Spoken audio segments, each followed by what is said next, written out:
On March 18, 2018, a violent incident occurred at a Hillsborough County, Florida residence, resulting in the deaths of 9-year-old Ronnie O'Neal and Kenyatta Barron, the mother of Mr. Ronnie O'Neal III's 2 children.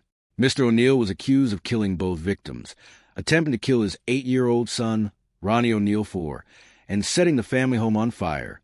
Hillsborough County deputies were dispatched following multiple 911 calls, including one from Ms. Barron and one from Mr. O'Neal, who admitted to the killings.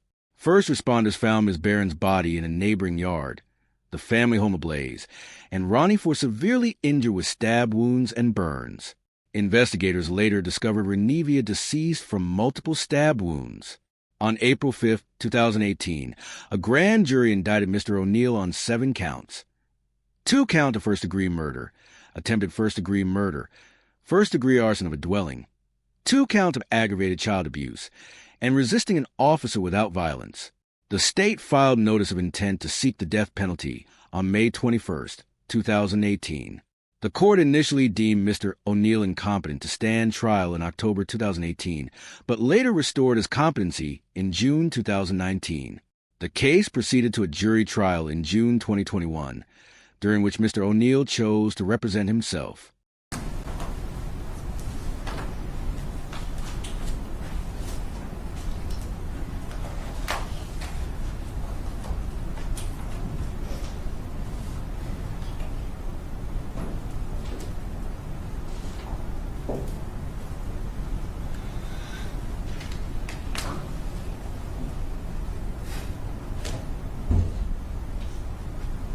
The evidence is going to show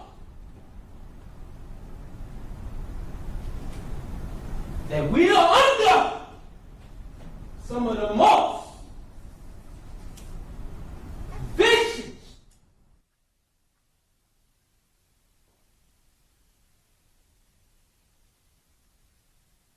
lying,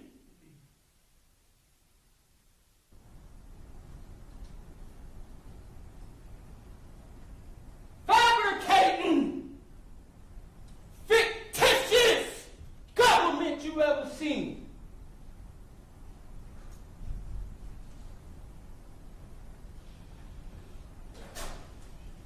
By the time it's all said and done, you will see who is the mass murderers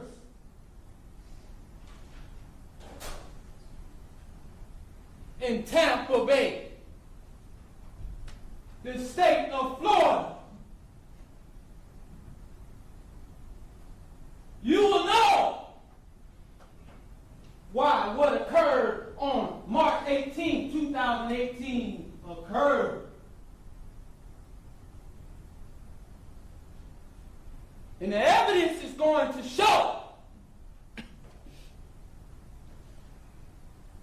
that law enforcement tampered with evidence to meet their such high burden of proof. Because originally, it wasn't enough. So we had to tamper with evidence. Since it was such evident already, but we still had to tamper with evidence.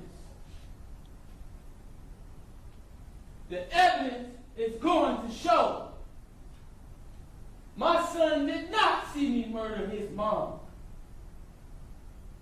The evidence is going to show he did not see me shoot his mom. The evidence is going to show my son said many things that are not true.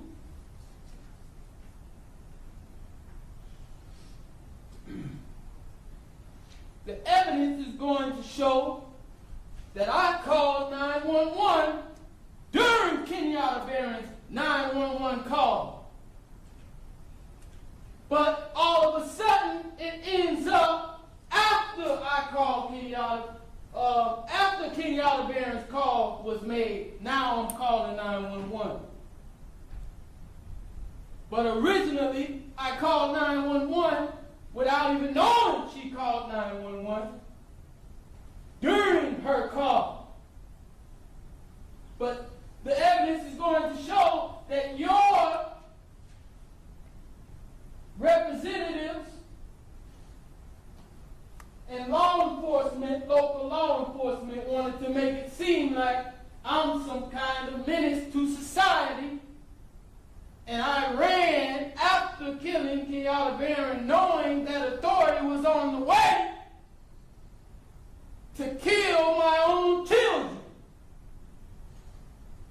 I wonder why I would do something like that for no reason. And I'm standing here competent as can be, representing myself today. During the opening statement, Mr. O'Neal presented his version of events, asserting that law enforcement had tampered with evidence to frame him as a murderer. He claimed his son, Ronnie IV, did not witness him kill Ms. Barron, and that neighbors' testimony had been misrepresented. Mr. O'Neal argued that he had acted in self-defense and protect his children, framing the incident as a justifiable homicide under Florida statutes. He suggested that 911 calls, medical records, and physical evidence had been manipulated to support the prosecution's narrative. Mr. O'Neal maintained that the state exaggerated his actions, citing alleged inconsistencies in his son's account and neighbors' observations. He referenced forensic evidence selectively to support his claims of minimal contact with Ms. Barron and denied premeditation. The prosecution countered with the medical examiner's testimony, which documented extensive injuries to Ms. Barron, including multiple skull fractures, lacerations, and gunshot wounds, concluding she died from blunt force trauma. The prosecution emphasized the credibility of Ronnie IV, who reported witnessing Mr. O'Neal assault his mother and attempt to harm him and his sister. Objections were raised regarding speculation and argument, but the court allowed Mr. O'Neal to continue outlining his defense, framing the evidence as insufficient to prove premeditation or intent.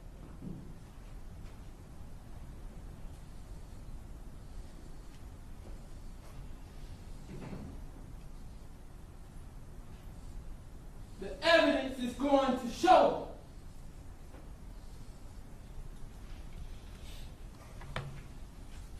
my son did not witness me viciously beat his mom to death. The evidence is going to show my neighbor, Khalil Brown, whom they are trying to keep out of this trial, witnessed me take 3 strikes.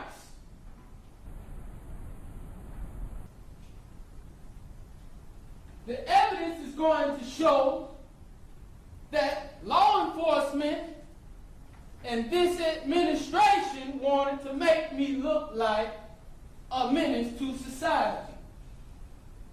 So they added several mini strikes on that video and audio that you just heard.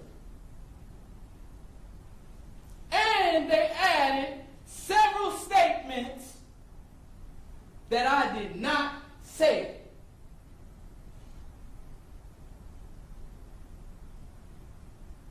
Anything that I may have said, they exacerbated it and made me say it consecutively over and over like Allahu Akbar, which I may have said once or twice. But they wanted to make me seem like a terrorist. And so you hear it 8 or 9 times, and you hear me calling Kenyatta Barron a bitch and a whore.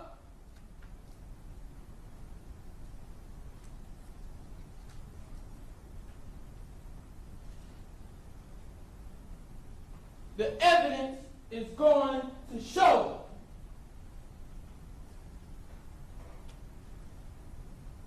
that I called my dad after calling 911.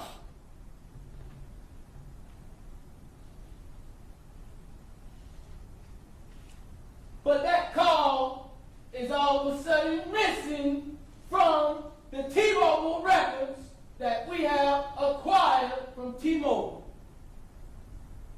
The 911 call that I made to 911 and the 911 call that you just heard cannot be proven that it was made, because after I called for an investigation of those 911 calls, all of a sudden they become missing from all evidence. The evidence is going to show Kenyatta Barron supposedly made a 911 call, but you cannot find that on her call log, which we pulled from her actual phone. They say she made a call at 11:43. There's no 911 call at 11:43 on her call log. All of a sudden, after I called for an investigation of the original cause. That's what the evidence is going to show. The evidence is going to show I look alone, but I am backed by a mighty God.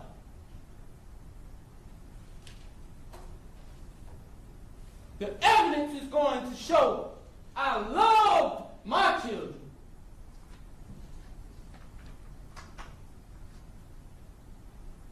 And the evidence is going to prove to you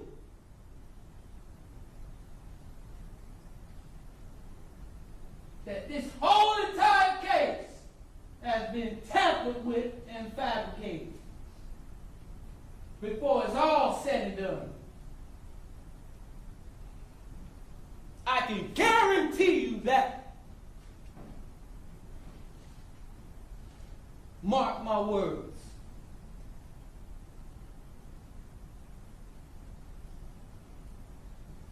The evidence is going to show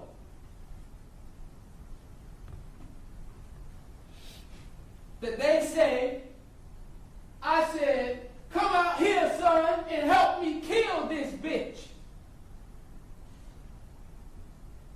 But my neighbor, as the trial progressed, key witnesses and forensic evidence contradicted Mr. O'Neal's assertions. Ronnie IV testified in detail, describing how he observed his father pursue Ms. Barron with a shotgun, instruct him to recite Allah Akbar, stab him, attempt to set him on fire, and later assault his sister. Forensics confirmed the presence of multiple weapons at the scene, including a shotgun, knife, and hatchet, with blood from both victims on the implements. Investigators documented shotgun damage in the closet, gunshot pellets, spent casings, and live rounds. The medical examiner detailed Ms. Barron's extensive injuries, including head fractures, stab wounds, and gunshot wounds. Officers reported Mr. O'Neal smelled of gasoline, had blood on his clothes, and actively resisted arrest without violence. The prosecution emphasized the pattern and severity of violence, the use of multiple weapons, and the continuation of attacks beyond any claim of imminent threat, challenging Mr. O'Neal's self-defense theory. Throughout the proceedings, Mr. O'Neal maintained that evidence was fabricated, his son was unreliable, and the state's case lacked proof of premeditation. The court sustained or overruled objections regarding speculation, admissibility, and argumentative claims, allowing both sides to fully present their evidence. The final debate highlighted the legal tension between Florida's justifiable homicide statutes and the prosecution's evidence of multiple, deliberate attacks. Khalil Brown, nor my neighbor, Mona Lisa Brothers Gray, or any of her children, Mia Thompson, or Gracie Diggs, or Mr. Gray, heard me say any of those things. In fact, the evidence is going to show that Khalil Brown heard me say, she killed me twice, and then nothing else. The CRA is going to show, for some of you who don't know what that is, that's the criminal report affidavit that the law enforcement lead detective Thomas Sturks is the author of. The evidence will show that in that CRA, I told the neighbor, don't come outside, call 911 now. But you don't hear that on this audio for some reason. But you hear all these other things that I did not say.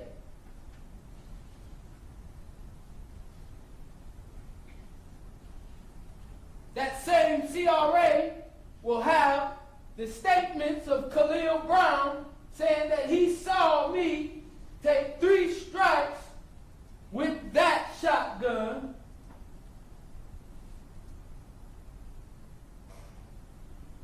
and nothing else.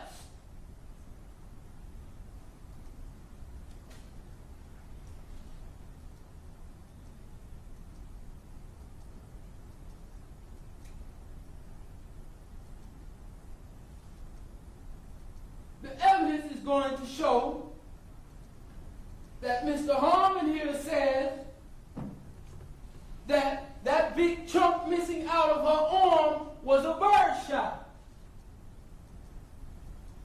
It was not a bird shot. And whatever kind of shot it was, if it was a slug shot or a bird shot, where's the missing pieces of her arm?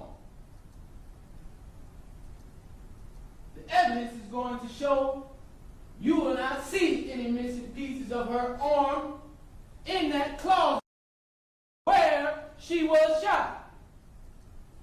You should see some evidence of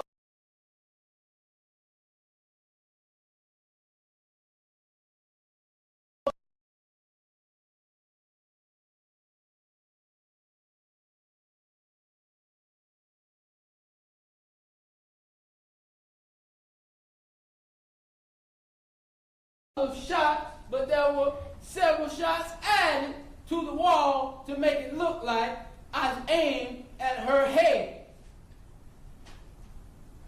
That's what the evidence is going to show.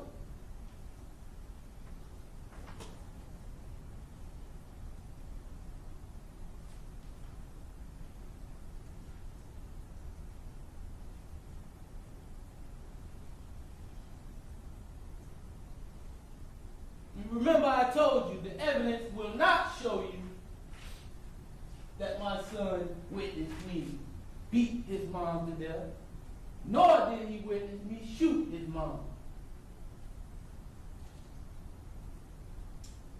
In fact, he didn't witness much at all. And the evidence will show that my son said my dad shot my mom. Is the correct statement if you want to cite statements, if he even said it.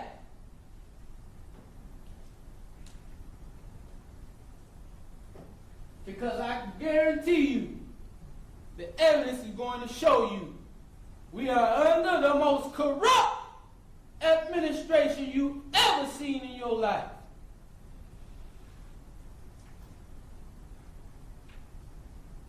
I guarantee you I wouldn't waste your time.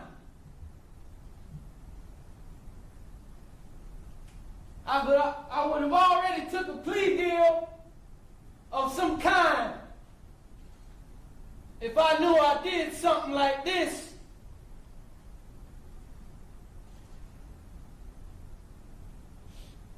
Because most people don't even go to trial when they know they've killed somebody unjustly. The evidence is going to show you who the killers are.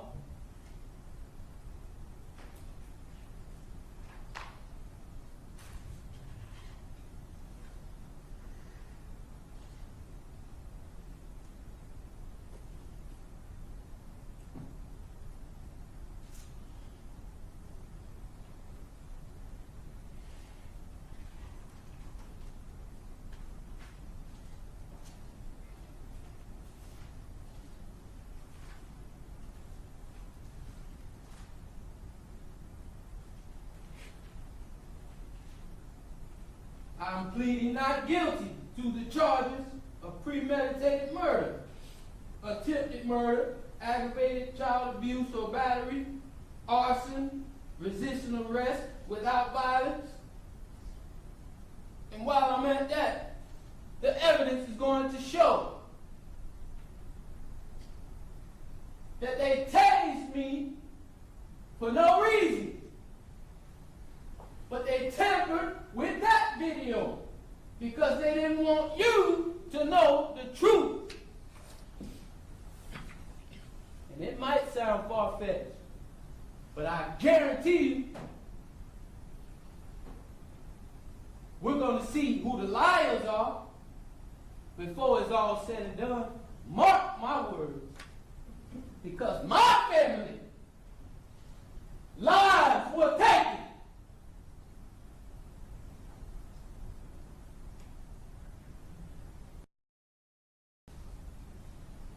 When my daughter was done, this is what the evidence will show. When my daughter was born, it was me who gave the command, the final command to keep her alive when she was on life support.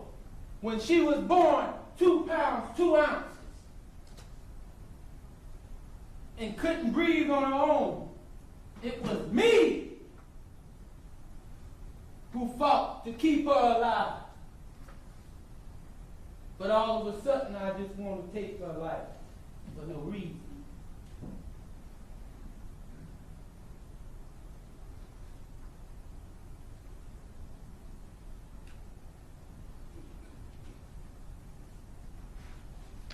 I'm asserting justifiable homicide because I acted in self-defense and moved to protect myself and my children from Kenyatta Barron.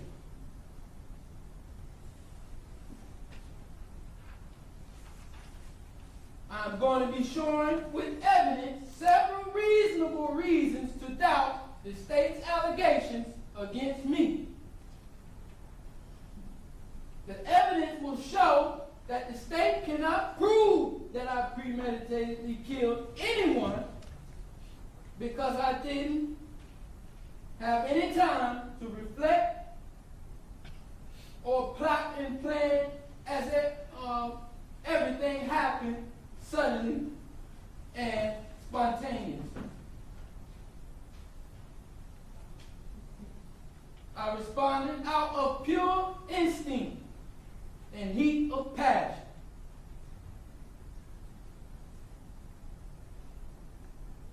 Eliminating any kind of premeditated design.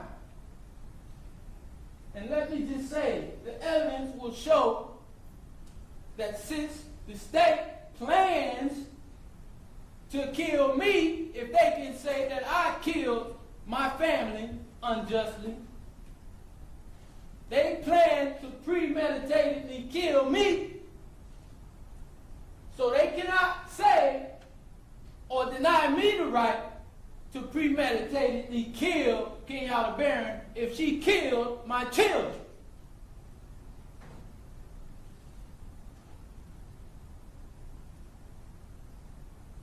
The evidence will show that Kenyatta Barron had several medications and drugs such as morphine in her system. The evidence will show she had a domestic history and was arrested for domestic violence that same year.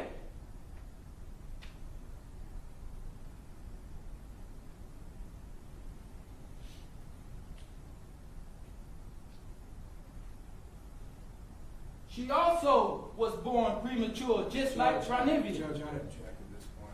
I'm going to sustain the objection as to that particular argument regarding Ms. Barron being born prematurely. All right? You may continue on, Mr. O'Neal.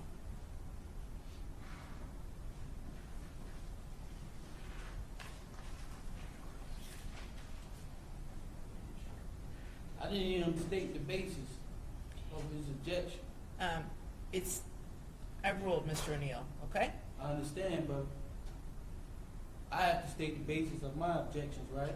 Well, that is correct, and I just assume what the objection is. So go ahead and state it for the record, Mr. Harmon. Proper argument. That's sustained.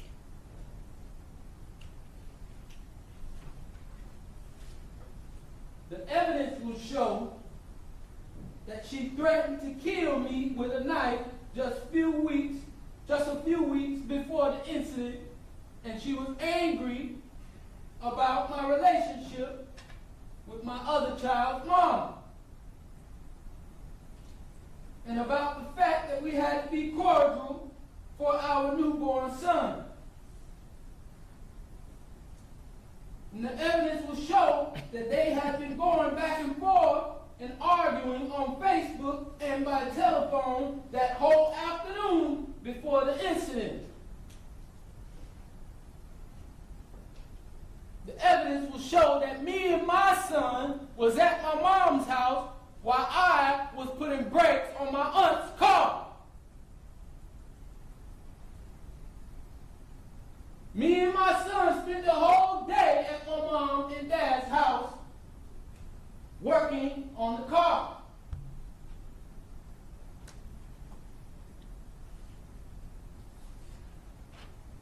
When we came back home, I never knew she was arguing with my child's mom, my other child's mom, the whole day.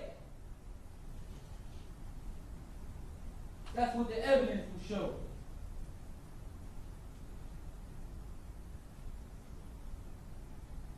Evidence will show that my daughter was prematurely born. She was autistic. My son Ronnie was diagnosed at the age of 3 with developmental delay and had the history of SLD.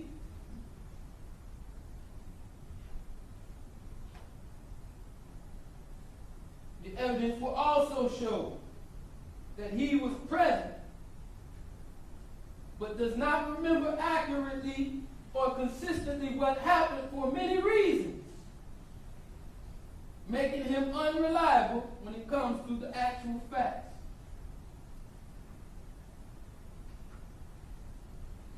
He also has been diagnosed with PTSD, as he should be, because this is a very traumatic thing that he went through.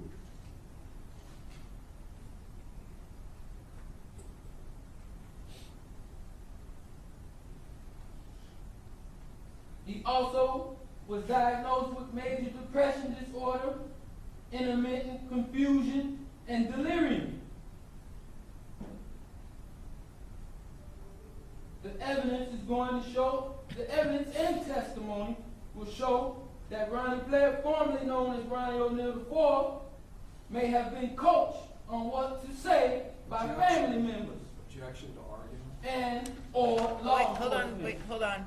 I will overrule the objection. Thank you, Your Honor. Mr. O'Neal, again, jury, this is what both sides believe the evidence is going to show. All right? And again, you will be the ultimate determiner of what the facts are. You may proceed, Mr. O'Neal. Thank you, Your Honor. And these are also actual facts that Mr. Harmon left out when he told you about the report of his former psychologist. When he told you that he was adopted by his family members, which didn't work out as well, and he had to be placed with another family, which is now the Blair family. In that same report, it talked about how he may have been coached by family members. The evidence is going to show that my son was adopted by a detective who formerly worked in this case.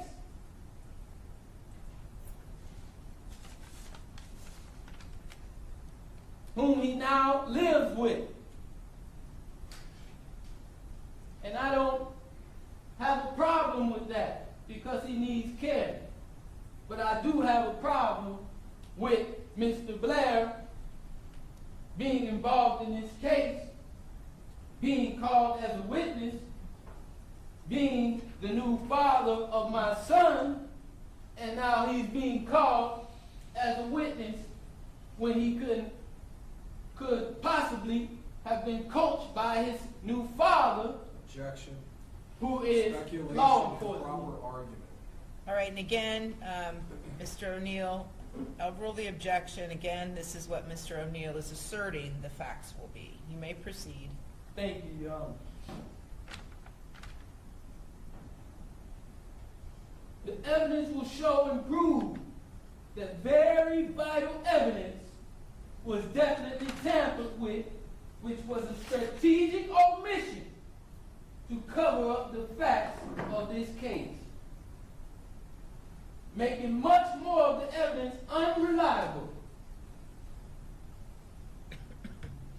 As I know for a fact, it was altered as well.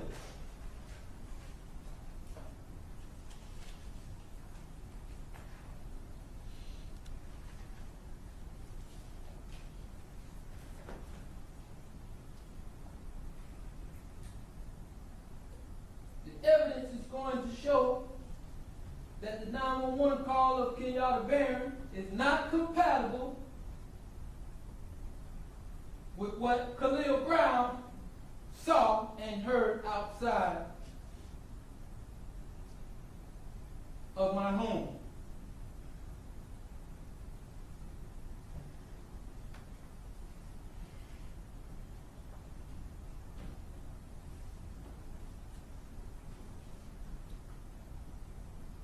The evidence is going to show, when it's all said and done,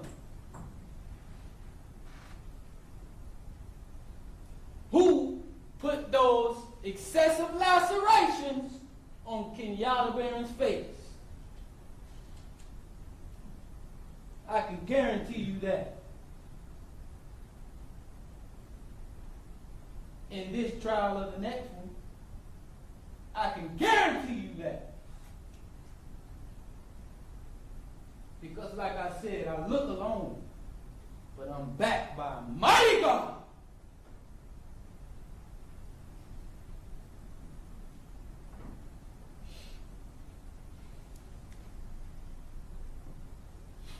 And ultimately, it will show that none of the state's witnesses can draw any conclusions, especially because they didn't see anything that refutes my self-defense claim and theory. And nor can the state do so beyond their very reasonable doubts that will be revealed. The very reasonable doubts that will be revealed by me.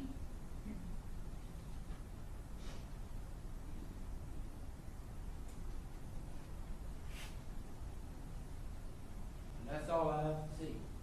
After several weeks of trial, the jury found Mr. Ronnie O'Neal III guilty on all 7 charges on June 21st, 2021, including first-degree murder of Ms. Barron in Renevia, attempted first-degree murder of Ronnie IV, arson of a dwelling, 2 counts of aggravated child abuse, and resisting an officer without violence. The jury specifically found that Mr. O'Neal possessed and used weapons during the offenses. The day following the verdict, Mr. O'Neal chose to retain counsel for the penalty phase, and on July 23, 2021, the court sentenced him to life imprisonment without the possibility of parole, sparing him the death penalty. Mr. O'Neal appealed, and on August 18, 2023, the 2nd District Court of Appeal of Florida affirmed his convictions. On April 2, 2025, he filed a motion for a post-conviction relief, which remains pending. Meanwhile, Ronnie IV was adopted by Hillsborough County Sheriff's Office Detective Mike Blair, who had responded to the incident.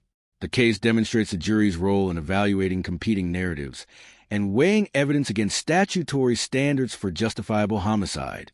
Despite Mr. O'Neal's claims of evidence tampering in self-defense, the testimony of surviving victims, forensic findings, and law enforcement observations establish his culpability beyond a reasonable doubt.